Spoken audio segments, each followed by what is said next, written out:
What you see here is $10,000 on the table. You can take this money as a loan, but I will charge you a little bit of interest rate. Like most people, you take the money and you go buy a nice car. But in 10 years, it's time to pay me back. And because of interest rates, now you owe me $20,000 and not 10. You will say, I don't have money to give you.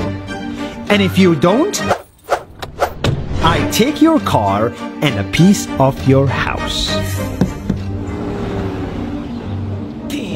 This is how debt works. And after 3 years of traveling the world, I noticed that this is exactly what China is doing. For example, take the small island nation of Sri Lanka.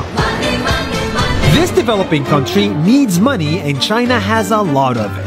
So Sri Lanka took billions of dollars in Chinese loans. It was easy money just there to be taken.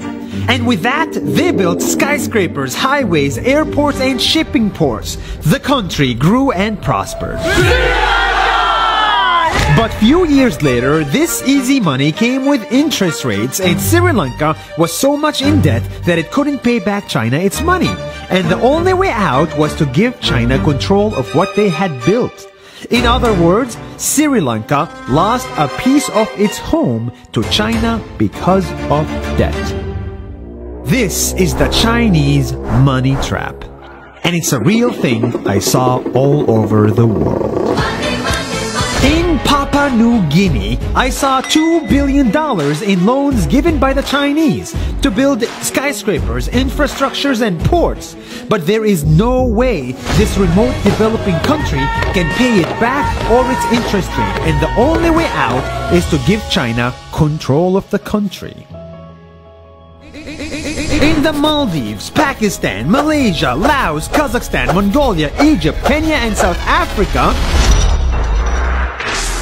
the same thing is happening, and many countries are struggling to pay back Chinese loans. If you look closely, all these infrastructure projects like highways, ports, and bridges connect to China through the sea or through the land to form something far bigger, far more powerful than just a bridge.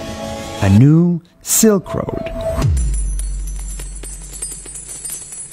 The world is already made by China, and I think slowly it will be owned by China. Don't get me wrong, building bridges, ports, highways, and airports is a great thing for the people and the country, but they come at a very high cost. And when these countries can't pay back the loans, these countries will lose their homes.